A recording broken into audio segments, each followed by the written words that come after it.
પ્રિયંકા બેન જીતુલાલ વિદ્યુત અને મહેશ જ્યારે જ્યારે પણ માણેજા મુકામે આવવાનું થાય છે ભજન સત્સંગ સાથે સદગુરુ શ્રી અભિલાષ સાહેબનું આગમન પણ આ માણેજામાં થયું હતું ત્યારે આપણે અહીંયા વિપિનભાઈને બાબા સાહેબને પણ યાદ કરીએ જ્યારે મળ્યા જસુભાઈ હમણાં અમે અમિતભાઈના પિતાશ્રી એમને મેં પૂછ્યું કે પ્રકાશભાઈને કે દેખાતા નથી કે સાહેબ એમને 8 મહિના શરીર છૂટ્ય થઈ ત્યારે કાલિદાસ સાહેબ અહીંયા જસુ સાહેબને ત્યાં બેસીએ મળીએ ત્યારે સુરેશભાઈને કે સાહેબને પણ આપણે ઘરે પધરામણી કરાવો એવી કાલિદાસ સાહેબની વિનંતી સાથે અંબાબા પણ ખૂબ સંત સેવી ભાવ ભક્તિમાં જીવન વિતાવે જ્યારે શારદાબેનને મળ્યા ત્યારે પણ કે સાહેબ અમારે ઘરે તો તેડી લાવો સાહેબને મલુક સાહેબના ઘરે અમે એમને માનવ જીવનની મોજ પુસ્તક લખતા હતા ત્યારે પણ મલુક સાહેબના ઘરે રહીએ ત્યારે સાહેબને અમારે ઘરે પણ તેડાવો આપણા ખૂબ જ પ્રેમી ભાવી એવા ખૂબ જ નેમિદેતી એવા એમના ભાઈ શ્રી હમણાં જ વાત કરી બોલતા બોલતા જ ચંદુભાઈ બોલતા બોલતા જ એમના આંખોમાંથી આંસુ પણ આવી જાય કે સાહેબ મારા બહેનનું શરીર છૂટી ગયું એ કાર્યક્રમ છે તો મેં કહ્યું સુરેશભાઈના માતૃશ્રી કે હા એમ તો પરિચિત આ પરિવારમાં ત્યારે સાંભળ્યું કે આવું દુઃખદ અવસાન થયું પણ લાગણી વિભોર અને ચંદુભાઈ વિનંતી કરી કે સાહેબ આવવાનું મેં કહ્યું ગુરુ પૂનમની તૈયારી છે પણ ના તમે 9 વાગે આવશો તોય ચાલશે તો જીવનમાં ભક્તિ ભાવના ભજન સત્સંગ જેનું જીવન ઓતપ્રોત હોય એવા વ્યક્તિ આજે આ સંસારમાંથી વિદાય લે ત્યારે લાગણી દુઃખદ ઘટના આપણને લાગે પણ સંસારની અંદર આમ જોઈએ ત્યારે કોઈ વ્યક્તિનું શરીર છૂટી જાય દુઃખ થાય આપણને લાગણી થઈ જાય પણ જીવનમાં જોઈએ ત્યારે આજે અંબાબા નથી કાલે આપણે પણ રહેવાના નથી શરીર બધાનું કોઈનું અજર અમર નથી પ્રકાશભાઈને મેં વાત કરી પ્રકાશભાઈ જસુભાઈ નથી દેખાતા તો કે એમનું શરીર છૂટી ગયું સાહેબ 7-8 મહિના થયા તો મારા પિતાશ્રીનું પણ શરીર 8 મહિના થયા જ્યારે એ દરસામાં આમનું શરીર છૂટ્યું પણ અત્યારે મોબાઈલનો જમાનો આપણને કઈ કઈ જોવા પણ મળે મોહનસિંહ રાઠવાનું શરીર છૂટ્યું 11 વાર ધારાસભ્ય બન્યા વન મંત્રી થયા ત્યારે એમના બેસનામાં અમે ગયા ત્યારે પણ લોકો યાદ કર્યું કે સાહેબ અમે પણ સંત સેવી છે કબીરપંથી છીએ તો જીવનમાં માણસ કેટલું જીવે એ મહત્વનું નથી આજે અહીંયા આવ્યા ત્યારે યાદ કર્યા બધાને વિપિન બાબા સાહેબને પણ યાદ કર્યા આ જગ્યા ઉપર વિશાળ પ્રોગ્રામ રાખીને એમને સંત મેદની પણ કરી હતી ત્યારે મલુક સાહેબ દયાલ સાહેબ ને આપણે કોન્સ્ટેબલને યાદ કરીએ કે અભિલાષ સાહેબનું આગમન કર્યું હતું અહીંયા મકાનમાં ભોજન સંતોનું બહુ વિશાળ કાર્યક્રમ આ જીવનની અંદર કેટલું જીવે મહત્વનું નથી પણ માણસ કેવું જીવે એ મહત્વનું છે 100 વર્ષ જીવો 50 વર્ષ જીવો પણ માણસને એની જીવન દિશા કેવી છે એના કર્મ કેવા છે એનો સ્વભાવ કેવો છે એની પર સુખ અને દુઃખ નિર્ભર છે એટલે કોઈ સંતે પણ સુંદર વાત કરી કે જીના એસા જીના જીकर तड़पाए न किसी को जीना ऐसा जीना जीकर तड़पाए न किसी को मरना ऐसा मरना मर कर याद आए तो किसी को જીવનમાં જ્યારે કોઈના ઘરે જઈએ જ્યારે માણેજામાં ફેક કંપનીથી આવવાનું એમ અમારા જયંતિભાઈ કીધેલું ત્યારે 2001 માં સાહેબ એ વાત તો કેટલી વર્ષો થઈ ગયા ફેક કંપનીથી વળી જવાનું કોટે કોટે આવી જવાનું તો જસુભાઈ બોકડા પર જ બેઠા મેં કહ્યું જયંતિભાઈને ઘરે જવાનું કે મેં તમને લઈ જાઉં આજે એ સ્મરણો યાદ કર્યા એમના ઘરે આવ્યા તો તારાબેનને પણ યાદ કર્યા એમના માતૃશ્રી જયંતિભાઈ હીરાબાને યાદ કર્યા કે જીવનમાં માણસ કેમ યાદ કરી પ્રકાશભાઈ એમની સેવા એમનો સ્વભાવ એમની વાણી એમના કર્મ એમના સંસ્કાર જ્યારે ભરૂચ મારે કાર્યક્રમ રાખવાનો હતો તો ભરૂચ જવાનું થયું તો વિપિન સાહેબને યાદ કર્યા. એમને કે સાહેબ મારે કાર્યક્રમ છે. તો સાહેબ કાર્યક્રમ છે તો શું તમારે બનાવવાનું, કેટલું કેટલું બનાવવાનું, આ તમને યાદ કરાવું છું. ભરૂચ ગયા, એમના પુત્રશ્રી અહીંયા બેઠા છે. તો ભરૂચ ગયા તો કે સાહેબ શું કરવાનું, મેં તો આમંત્રણ અપાયો પણ બનાવવાનું શું. મને એવું લાગ્યું કે આ શું કરતા છે, કેમ પૂછે. તો મેં કહ્યું સાહેબ બનાવવાનું તો અમારે છે ને 5 મણની બુંદી બનાવવાની, 10 મણનો ભાત બનાવવાનો, હળલાપસી 5 મણ. તો કે એવું બનાવવાનું તમારે, કેટલા સંતો આવે. મેં કહ્યું માણસ ખાલી પૂછતા હશે. તો લિસ્ટ તમે બનાવો છો, અનાજ કેટલું શું વાપરવાનું. મેં કહ્યું સાહેબ આવું આવું બનાવવાનું છે, કેટલા તેલના ડબ્બા, કેટલી ખાંડ જોઈએ. તો ફોન કર્યો, હાલોલ ફોન કર્યો રાઈટ, તો કે આ બધું મંદિરે પહોંચી જશે. અમે વિચાર કરો, માણસનો જે ભાવ હોય, પ્રેમ હોય, ભક્તિ હોય. તો મેં કહ્યું સાહેબ આ બધું લેવાની, મેં પત્રિકા આપે ના, આ સંતોને સાનિધ્યમાં ભક્તિ થાય, પરમાર્થ થાય, તો એ જગ્યાએ માણસ જો ઉભો રહે તો એમને આપણે યાદ કરી શકીએ છીએ. એમાં મલુક સાહેબ પણ સંત સેવી, જ્યારે આવે ત્યારે પૂછી દો સાહેબ કઈ જરૂર છે. તમે કાર્યક્રમ છો, સંતોનું આગમન થાય, ભોજન કરાવો, ભંડારો કરાવો. આવી જે જીવન દર્શન હોય એના જીવનને યાદ કરે છે. નહીં તો કોક સંતે કી સંત જહાં જાતા હૈ વહાં સોના સોના હો જાતા. તરુણ સાગર આ જગ્યા પર જ એ વાક્ય મેં કીધું. વિપિન બાવા સાહેબના માતૃશ્રીનો કાર્યક્રમ હતો ને અહીંયા આ જગ્યા ઉપર, હા કાશીવાડ. તો સંત જહાં જાતા હૈ વહાં સોના સોના હો જાતા હૈ. એ વાક્ય મેં તે દિવસે કીધું. તરુણ સાગરનું આ કડવે પ્રવચનનું વાક્ય છે મલુક સાહેબ. संत जहां जाता है वहां सोना सोना हो जाता है और संत जहां से जाता है वहां सुना सुना हो जाता है. પણ આજે આવા વડીલો આ જગ્યાથી ગયા, એમના સ્મરણો યાદ કરીએ છીએ. એ માતૃશ્રીને યાદ કરે, હીરાબાને જેમ યાદ કર્યા એમ આજે આપણે અંબાબાને પણ યાદ કરીએ છીએ કે સંત સેવીમાં, ભક્તિમાં વિપિન બાવા સાહેબને યાદ કર્યા કે જે વ્યક્તિ પરમાર્થમાં કરેલું ધન. હમણાં જ જયંતિભાઈને ત્યાં બેઠા ચંપાબેન પણ કીધું કે સાહેબ અમારે ત્યાં આવો, ભોજન બનાવો, પણ સમયના અભાવમાં અમે મોડા આવ્યા. પણ સ્મરણો યાદ કરવાથી જ્ઞાન પ્રકાશ સાહેબના સાનિધ્યમાં જ્યારે આખું લજગીરી લઈને એક ચાપરગોટા, મુલદર, કોઈવાવ, રણજીતનગર આ સંત સેવી ભક્તોને યાદ કરતા આજે હૃદયમાં, જીવનમાં જહાં સંત જાતા સોના સોના. સોનું સોનું એટલે અમિતભાઈ, સોનાની જગ્યા એટલે સોનું ધન દોલત સંતો નહીં આપે, પણ અમૃતમય વચનો આપવાથી જીવનની કલા પ્રાપ્ત થઈ જાય, જીવન જીવતા આવડી જાય માણસને. એ સંત જાય એટલે એ જગ્યાએ સોનું મળી જાય, એ જગ્યાએ પરિવારમાં સુખ મળી જાય, શાંતિ મળી જાય. તો એ માર્ગ જ્યારે અજયભાઈને મળ્યા, સચિનભાઈને મળ્યા, એ અમારી કંઠી ધારણ કરેલી છે, ત્યારે એમને કંઈક અમારા ગુરુ છે તો અમારે પણ એમની સેવા કરવી છે. તો એ વાક્ય, એ શબ્દ જો જીવનમાં પ્રાપ્ત કરે તો માણસનું જીવન સારું બની જાય. એટલે આપણે વાત ચાલતી હતી, સંત જહાં જાતે વહાં સોના સોના હો જાતા, સંત જહાં સે જાતે વહાં સોના સોના. સોનું એટલે માણસના જીવનમાં એવું લાગે આપણને સોનું સોનું લાગે, પણ જે સંતોએ જે આપણને વાણી આપી હોય. હમણાં કલાકાર મિત્ર ખૂબ સુંદર ભજન બોલતા હતા, ગુરુના નામની માળા છે લોકમાં, ખોટું લેવાય નહીં, જૂઠું બોલાય નહીં, અવળું ચલાય નહીં, ભેદ રખાય નહીં, એકલા ખવાય નહીં. આ ભજનની અંદર બહુ સુંદર વાણી બતાવેલી છે. એ વાણી હમણાં કહેતા હતા પ્રમુખ મહોદય કે સંતના સંતપણા નથી મફતમાં મળતા.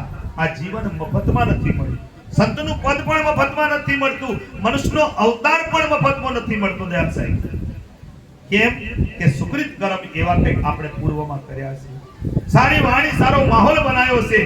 ભરૂચ ગયા વિપિન બાવા સાહેબને યાદ કેમ કર્યા મેં કે એમને કીધું સાહેબ અડધો કલાક અમે સત્સંગ કર્યો એમના ઘરે, ત્યારે એમને કીધું, આખો પરિવાર બેઠો કે સાહેબ જીવનમાં ભક્તિ સિવાય, સત્સંગ સિવાય, પરમાર્થ સિવાય, દાન પુણ્ય સિવાય આ જીવને જો સુખ મળતું હોય તો એ સ્વાર્થી જીવન. સુખ અને શાંતિ પરમાર્થ કરવાથી, દાન કરવાથી, ભક્તિ કરવાથી અને સેવા કરવાથી મળે. એ શબ્દો આજે વિપિન સાહેબના અહીંયા આ જગ્યાએ એવો માહોલ બનાવેલો ને સાહેબ. એ મંડળ ક્યાંથી આવ્યું હતું, કેવા બાજુ આવ્યું હતું ને, બધા જ જઈને પૈસા ઉતારીને પાછા જે કલાકારને આપે, પછી એ ભેટ સોદાગ સંતને આપે, સંત પણ ના લે પણ ડાયરેક્ટ કલાકારને આપતા હતા. મલુક સાહેબ પણ હાજર હતા આ કાર્યક્રમમાં, હતા ને સાહેબ? તો એ જગ્યાએ એ વાક્ય, એ વસ્તુ આજે આ જીવનમાં એ કામ લાગે. મેં હમણાં પ્રકાશભાઈને વાત કરી કે માણસ એમ કે આ દેહ એક છે પણ દેહ બે છે. એક સ્થૂલ દેહ અને બીજો સૂક્ષ્મ દેહ. મહાકારણ કારણ તમારા બહુ સત્સંગીઓ બેઠા છો તમે, તો સ્થૂલ દેહ છૂટી જશે આપણો, પણ સૂક્ષ્મ દેહ છૂટવાનો નથી. આજે આપણી સમક્ષ વિપિન બાવા સાહેબ નથી, અંબાબા નથી, અમારા જસુ સાહેબ નથી, મારા પિતાશ્રીને પણ મેં યાદ કર્યા, મલુક સાહેબના ધર્મપત્ની આજે હીરાબાને યાદ કર્યા, જયંતિ સાહેબના એમના ધર્મપત્ની આજે યાદ કર્યા, મને તારાબેન. જેને જેને આપણે યાદ કરીએ છીએ એમની વાણી, એમનો વર્તન, એમનો વ્યવહાર આ જીવનમાં ઉતારવા જેવો છે, ભક્તિ ઉતારવા જેવી છે. એટલે જીવનની અંદર આજે કબીર સાહેબે તો ખૂબ સુંદર વાત કરી કે આયા હે સો જાયેગા, રાજા રંગ ફકીર, કોઈ સિંહાસન ચડ ચલે, કોઈ બાંધ ચલે જંજીર. સંસારમાં જે ખીલે એ કરમાઈ જાય, જે વસ્તુ બને એ બગડી જાય, જેનો સંયોગ થાય એનો વિયોગ થાય. આપણે અંબાબાની આજે શ્રદ્ધાંજલિમાં મળ્યા, એક આપણો સંયોગ થયો, પણ થોડાક સમયમાં અડધો કલાક, કલાક, 2 કલાક આપણે સંતવાણી પણ સાંભળી અને પછી વિખુટા પડી ગઈ, એટલે આપણો વિયોગ થઈ ગયો. એમ આપણે મળ્યા છે, એમ જન્મ પણ લીધો છે, એટલે શરીર પણ આપણું છૂટવાનું છે.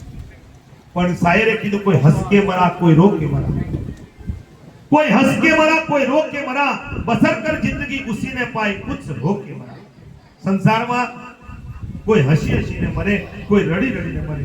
અમારા કનુલાલને આપણે યાદ કરીએ, વડસર મુકામે એમની શ્રદ્ધાંજલિમાં પણ અમારા ચંદુ સાહેબ ભજન બોલતા હતા, ત્યારે એ માર્મિક વાણી, અને મેં ઘણી વખત જોઉં છું ને કે ફલાણા ભાઈનું સ્વર્ગેથી ઉતર્યું રે વિમાન રે, રામના તેડા આવ્યા, એવું ભજન બોલે તો મારા આંખોમાંથી પણ આંસુ આવી જાય કે રામના તેડા આવ્યા.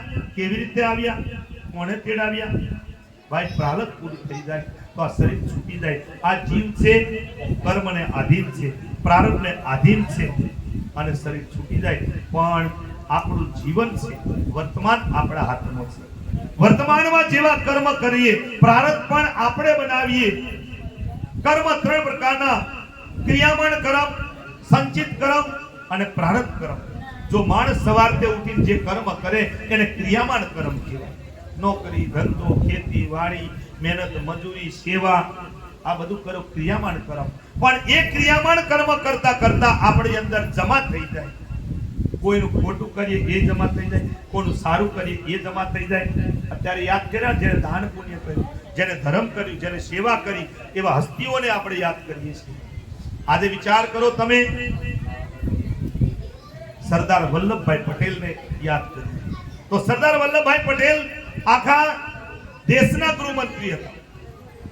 જ્યારે જવાહરલાલ નહેરુ વડાપ્રધાન, જ્યારે ગૃહમંત્રી સરદાર વલ્લભભાઈ પટેલ, ત્યાં વખતે તે વખતે મણિબેન કોના દીકરી? સરદાર વલ્લભભાઈ પટેલ. તો એમને કીધું મણિબેનને કે મણી 180 રૂપિયા કે 20 રૂપિયા મારી પાસે છે, બરાબર મને યાદ નથી, એમની આત્મકથામાં તો 180 રૂપિયા મારી જોડે છે બેટા, જો મારું શરીર છૂટી જાય તો એ સરકારી ખાતામાં જમા કરાવી દેજો. આવા સરદાર વલ્લભભાઈ પટેલ મણિબેનને એમના દીકરીને એવું કીધું કે બેટા આ પૈસા મારા નથી, મેં ગૃહમંત્રી બનેલો ને એમાંથી આ પૈસા છે જમા કરાવી દીધું. એવા પુરુષનો આજે સ્ટેચ્યુ બને, જેનું તેનું થોડું બને સાહેબ. માણસ જેવા કર્મ કર્યા એ કર્મ પ્રમાણે એમને યાદ કરી, એમનું જીવન દર્શન યાદ કરી શકીએ. નહીં તો આ જગ્યાએથી આપણે કોઈના વખાણ કરવા યાદ નથી કરતા. એવા સરદાર વલ્લભભાઈ પટેલને આજે લોકો યાદ કરે, એમને લોખંડી પુરુષ કીધા. તો એવી રીતે બાબા આંબેડકરને યાદ કરે છે લોકો, આપણા દેશના ઘડવૈયા, બંધારણ નક્કી કર્યું, બરાબર ને દયાલ સાહેબ? તો એવું જીવન દર્શન બનાવનાર વ્યક્તિઓને જો યાદ કરવામાં આવતા હોય તો આપણને આપણી શ્રદ્ધાંજલિ કરતા લોકો યાદ કરે. तो कोई हंस के मरा, कोई रो के मरा, बसर कर जिंदगी खुशी न पाए कुछ हो के। संसाરમાં માણસના જીવનમાં એવું તો આપણે યાદ કરીએ, એવું તો આપણે કેમ કર્યું? કોઈ હસી હસીને મરે, કોઈ રડી રડીને મરે, પણ હસી હસીને કોણ મરે? જે વ્યક્તિ બીજાને હસાયા હોય, જે વ્યક્તિ બીજાનું સારું કર્યું હોય, જે વ્યક્તિ બીજાનું પરમારથ કર્યું હોય, કોઈને દુખી નહીં કર્યા હોય, મન વચન અને કર્મથી કોઈને પણ દુખી નહીં કર્યા હોય, એવા વ્યક્તિને યાદ કરવામાં, એવા વ્યક્તિ આ સંસારમાંથી હસતા હસતા જાય. નહીં તો ઘણી વખત તમને કોઈ લોકો સરગ નરકની વાત કરે. બહુ લાંબી વાત નહીં કરીએ, 11 વાગ્યા છે. તો જ્યારે કોઈ લોકો એવું પણ યાદ કરે, કોઈનું શરીર છૂટી જાય તો ફલાણો માણસ સ્વર્ગવાસી થયા, કોઈ એવું લખે છે કે નરકવાસી થયા. કોઈ વ્યક્તિ બહુ પીન પીન મરી જાય, કોઈ ઝઘડા કરે, કોઈને હેરાન કરે, કોઈને દુખી કરી દે, કોઈની ચોરી કરી લાવે, તો એવા વ્યક્તિની વાત છે. આપણે તો બધા સજ્જન પુરુષો છે. કોઈ આગુ પાછું કોઈનું કરે, ખરાબ આદત હોય, પણ એ વસ્તુ તો પોતાને ભોગવે. પણ જ્યારે આ વ્યક્તિએ વાતો ચાલુ કરી, કોઈનું શરીર છૂટી ગયું, એટલે લોકો કહે કે આ વ્યક્તિ સારો માણસ હતો, શરીર છૂટી ગયું, અમને બહુ દુઃખ થયું, પણ આવો વ્યક્તિ મળવો મુશ્કેલ છે. હમણાં જે હસ્તીઓને આપણે યાદ કરીએ છીએ એવી રીતે કે અમારા ફરિયામાં, જો અમારા મોહલ્લામાં, અમારા સોસાયટીમાં આ માણસ થોડુંક જીવિત હતો ને, તો અમારું કંઈક રોનક આવી જતી, અમારી સોસાયટી, અમારો પરિવાર કંઈક આગળ હોત. આવી વાતો કરી તો માની લો કે આ વ્યક્તિ સ્વર્ગમાં ગયા. એનાથી વિરોધમાં લોકો વાતો કરે, આ વ્યક્તિ મરી ગયો, અમારા ગામમાં શાંતિ જ થઈ, અમારા ફરિયામાં આવે તો માથાકૂટ ગઈ ગઈ, એવું ગુજરાતી ભાષામાં લોકો બોલે, તો સમજી લેવું કે એ વ્યક્તિ નરક. એટલે કબીર સાહેબને કેવું પડ્યું કે અહીં સંબલ કરી લે, આગે વિષય બાટ, સ્રગ વિસાવન સબ ચલે, જહાં બન્યા નહીં હાટ. ગુરુ કબીર બીજકની સાખી છે. અહીંયા સંબલ કરી લો. આ મનુષ્ય અવતારની અંદર વાતું બાંધી લો ભક્તિની. આ માનવ દેહની અંદર કલ્યાણ થાય, આ માનવ દેહની અંદર સુખ મળે.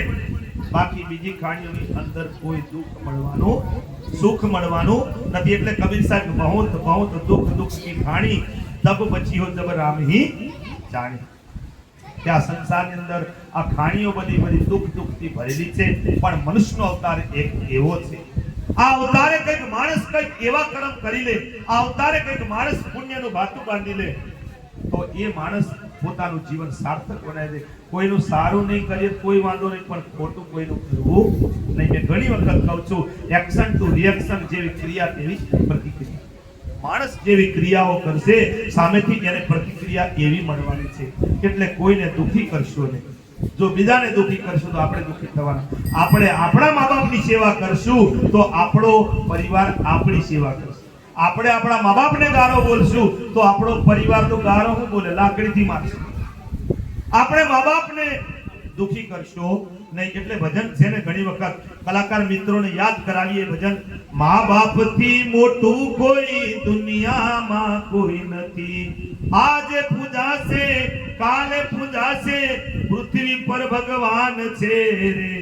મા બાપથી મોટું કોઈ દુનિયામાં કોઈ નથી. આવા પદ ગાઓ, તમે આવા શ્રદ્ધાંજલિમાં પદ ગાઓ, ગુરુવાણી ગાઓ. ના નહીં, એક બે પદ ગુરુવાણીના, એક બે પદ શ્રદ્ધાંજલિમાં. મા બાપથી મોટું કોઈ ભૂલો ભલે બીજું વધુ, પણ મા બાપને ભૂલશો નહીં. અગણિત છે ઉપકાર એમના, એમને વિચારશો નહીં. ભૂલો ભલે બધું બીજું, મા બાપને ભૂલશો નહીં. માતે મા બીજા બધા વગડાના. સંસારમાં કહે છે ને કે ગોળ વિના મોરો કંસાર, એને અને મા વિના સુનો સંસાર. આજે મા બાપને તમે પૂછશો, મેં ઘણી વખત કહું, તમે ઉમરાવાળી મેળીને ડુંગરાવાળી પૂજવા દો. ઉમરાવાળીને દુખી કરશો તો ડુંગરાવાળી તો દુખી થવાની. કેમ કે ઉમરાવાળીને પહેલા પૂજો અને પછી ડુંગરાવાળીને પૂજો. કેમ કે આપણને જન્મ આપ્યો છે, અને મા બાપથી મોટું આ દુનિયામાં કોઈ નથી. ઘણી વખત મા બાપની સેવા કોક કરે, મા બાપને કોઈ પગે લાગે, ત્યારે મેં જોઉં છું. કલાકાર મિત્રોને વિનંતી કે સ્ટેજ પર આવી જાય. હજી મેં 5 મિનિટ બોલીશ, ત્યાં સુધી તમે કલાકાર મિત્રો આવીને કે મા બાપથી મોટું આ દુનિયામાં કોઈ નથી એવું પદ તમે બોલજો. તો જીવનની અંદર મા બાપની સેવા કરજો, ગુરુની સેવા કરજો. એટલે શાસ્ત્રોની અંદર લખ્યું છે માતૃ દેવો ભવ, પિતૃ દેવો ભવ, આચાર્ય દેવો ભવ, ગુરુ દેવો ભવ ને અતિથિ દેવો ભવ. આ સંસારમાં 5 દેવતાઓ છે. માતૃ દેવો ભવ, પિતૃ દેવો ભવ, આચાર્ય દેવો, ગુરુ દેવો ભવ અને અતિથિ દેવો ભવ. સંસારની અંદર આ દેવતાઓ છે. બીજા બધા અહીંયા દેખાય દેવતાઓ, પાછળ બેનો બેઠા એ દેવીઓ.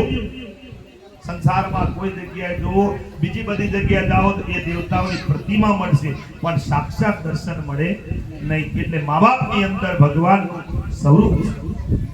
એટલે એ સ્વરૂપને પણ યાદ કરતા આપણી ઉપર અગણિત ઉપકાર છે. આપણી ઉપર અગણિત ઉપકાર એમના છે તો એમને પણ વિસારશો નહીં. અને આ સંસારમાં માણસ જો સુખી થવા માટેનું જો જીવન બનાવવું હોય તો જેવું તેવું ખાઈએ નહીં, જેવું તેવું પીવીએ નહીં, જેવું તેવું વ્યવહાર નહીં કરીએ, જેવી તેવી વાણી નહીં. જો વાણીની અંદર સુધાર નહીં હોય, કર્મની અંદર સુધાર નહીં હોય તો માણસ સુખી થતો નથી. એટલે કબીર સાહેબને કહેવું પડ્યું કે મધુર વચન ઔષધ, કટુક વચન તીર, શ્રવણ દ્વારે સંચલે સાલે સકલ શરીર. મધુર વચન દવાનું કામ કરે અને કટુક વચન તીરની જેમ વાગી જાય. એટલે મિત્રો સારી વાણી બોલજો. વાણી સારી બોલો તો આ સંસારમાં આખા જગતને જીતી લેજો. કર્મ સારા બનાવશો તો આ સંસારમાં કોઈ આપણને દુખી નહીં કરી શકે. એટલે કબીર સાહેબે કીધું છે કે આ સંસારમાં માણસ બાલ નહીં બાકા હોય જો જગ વેરી હોય, खुल खेलो संसार में बांध न सके कोई, बाल में बाका હોય જો જગ વેરી હોય. ખુશી આનંદ મોરો આ સંસારમાં. કેમ કે માણસ જ એવું પ્રાણી છે કે ખુશ થઈ શકે. માણસ જ એવું પ્રાણી છે કે એ પ્રાણી સુખને પરખી શકે, દુઃખને પરખી શકે, દુઃખનું નિવારણ કરી શકે અને સંસારમાં સુખદ જિંદગી બનાવી શકે એવો મનુષ્યનો અવતાર મળ્યો છે. તો આપણે વાત ચાલતી હતી કે માનવને 2 દેહ છે, એક સ્થૂલ દેહ છે અને એક સૂક્ષ્મ દેહ. સ્થૂલ દેહ છૂટી જશે પણ સૂક્ષ્મ દેહ છૂટવાનો નથી. એ આપણી જોડે આવવાનો છે. એ સારા કર્મ, ખરાબ કર્મ એ હૃદયની અંદર સૂક્ષ્મ ભાવે આ જીવ આ સંસારમાંથી લઈ જાય. એટલે સંતોએ કર્મનો સુધાર કરવાથી, એટલે સંતોએ આદત બુરી સુધારવા માટે કે आदत बुरी सुधार लो बस हो गया भजन, मन की तन को मार लो बस हो गया भजन. आया था तू कहां से और जाएगा कहां, इतना मन में सोच लो बस हो गया भजन. आदत बुरी सुधार लो बस हो गया भजन. આ સંસારમાં માણસને એટલે આદતો સુધારીએ, કર્મનો સુધાર કરીએ, વાણીનો સુધાર કરીએ અને સ્થૂલ દેહ છૂટી જાય એનો વાંધો નથી. બધાના સ્થૂલ દેહ છૂટવાનો પણ સૂક્ષ્મ દેહ નથી છૂટવાનો. એ સૂક્ષ્મ દેહ અંતકરણની અંદર આજે આપણી સમક્ષ અંબાબા એમના સૂક્ષ્મ દેહની અંદર સારા કર્મ, સારો ભાવ, ભક્તિ લઈને રહ્યા છે. એવી રીતે આપણે પણ ભક્તિ છે, સેવા છે. આજે મેં આગળ હસ્તીઓના નામ લીધા. આપણા આ ભક્ત સજ્જનો જ્યારે દયાલ સાહેબે પણ એમના માતૃશ્રીની શ્રદ્ધાંજલિ રાખી, એમના પિતાશ્રીની શ્રદ્ધાંજલિ રાખી અને ગામડે પણ બધાને તેડાવેલા. બરાબર ને સાહેબ? અમે બધા સંતોએ પધાર્યા હતા. તો એવી સ્મૃતિ, એવી સૂક્ષ્મ ભાવે આજે ભક્તિના સૂક્ષ્મ કણો આ સૂક્ષ્મ રૂપે દેહ છૂટી જશે પણ દેશનો અધ્યાસ છૂટતો નથી. આજે દેહ છૂટે મલુક સાહેબ પણ દેહનો અધ્યાસ નહીં છૂટે. સૂક્ષ્મ ભાવે લઈને જાય તો આ જીવને એવું કર્મ બનાવે, એવો દેહ પાછો મળી જાય. એટલે સંતોએ આપણને સારો દેહ મેળવવા, સારા કર્મ કરવાની આપણને પ્રેરણા આપી છે. એવી પ્રેરણા લઈને જીવન દર્શનને આપણે સારું બનાવવા કોશિશ કરીએ. કહેવાનું તો ઘણું હોય. આજે આ દુઃખદ પ્રસંગે અમારા ભક્ત શ્રી સુરેશભાઈ એમના પરિવારમાં આજે દુઃખદ ઘટના છે. એમ કહીએ આપણે એમના માતૃશ્રીનો દેહ છૂટ્યો છે. એમની વચ્ચેથી માતૃનો છાયો આજે નથી રહ્યો પણ એમના માતૃશ્રીના સ્મરણો, એમની માતૃશ્રીની ભક્તિ, એમના પિતાશ્રીની ભક્તિ અહીંયા જ બેસીને કાલિદાસ સાહેબ કે આવો સાહેબ એવું વર્તન વ્યવહાર હતો, આવો સાહેબ એવું માતૃશ્રી અંબાબાનો વર્તન વ્યવહાર હતો એવો વર્તન વ્યવહારને લઈને આજે તમારા આંગણે એક સંતનું આગમન થયું. ચંદુભાઈ કે સાહેબ તમે તો ઓળખો છો અમારા બેનને અંબાબા. મેં કહ્યું હા જરૂરથી એમને શ્રદ્ધાંજલિમાં પધારીશું. દિવસ દરમિયાન પણ અમારો કાર્યક્રમ હતો, કામ પણ હતું. 1 વાગે 1:30 વાગે પાછો કાર્યક્રમ પૂરો થયો, છતાં પણ આજે અહીંયા અમે પધાર્યા. એમને હૃદયથી અંબાબાને પુષ્પ શ્રદ્ધાંજલિ અર્પણ કરું અને આ પરિવારને એવી વિનંતી પણ કરું કે જેવો ભાવ અંબાબાનો હતો, જેવી ભક્તિ કાલિદાસ સાહેબની હતી, એવી ભક્તિ, એવો ભાવ, એવો પ્રેમ જાળવી રાખજો અને એમના પરિવારને એવી ખૂબ ખૂબ ધન્યવાદ. આશીર્વચન કે વ્યસન દૂષણથી દૂર રહેજો, રાગ દ્વેષથી, કલહ કલ્પનાથી દૂર રહેજો, ખોટી માનંદીઓથી દૂર રહેજો અને ભક્તિ કરજો. જીવનમાં ભક્તિથી યુક્તિ પ્રાપ્ત થાય, યુક્તિથી મુક્તિ પ્રાપ્ત થાય અને સદાચરણ જીવનથી માણસને કોઈ દિવસે દુઃખી થવાતું નથી. સર્વે ભવંતુ સુખિન, સર્વે સંતો નિરામયે, સર્વે ભદ્રાણી પશ્યંતિ મા દુઃખ ભાગ ભવે. બધાનું કલ્યાણ થાય, બધા સુખી થાય એવું સદગુરુને પ્રાર્થના કરી અંબાબાને હૃદયથી પુષ્પ શ્રદ્ધાંજલિ અર્પણ કરી મારી વાણી વિરામ આપું. અને આપ સર્વે પણ ભક્ત સજ્જનો આ પરિવારના આમંત્રણને માન આપીને એમના દુઃખમાં સહભાગી બનવા માટે આ વાણી, આ વચનો મલુક સાહેબ બહુ સરસ છે કે કોઈના પરિવારમાં દુઃખમાં સહભાગી બનવા આવીએ. ઘણી વખત સંતો કહે છે ને, મેં પણ કહું દુઃખ તમે વેચશો, સાંભળજો, સુખ વેચશો તો સુખ વધશે અને દુઃખ વેચશો તો દુઃખ હળવું થશે. સુખ વેચશો તો સુખ વધશે અને દુઃખ બાટશો, દુઃખ વેચશો તો દુઃખ પણ ઓછું થાય. સુખ વધે અને દુઃખ ઘટે. એટલે કોઈના દુઃખમાં સહભાગી થજો અને આ પરિવારના આમંત્રણને માન આપી આપ એમના દુઃખમાં સહભાગી બન્યા છો.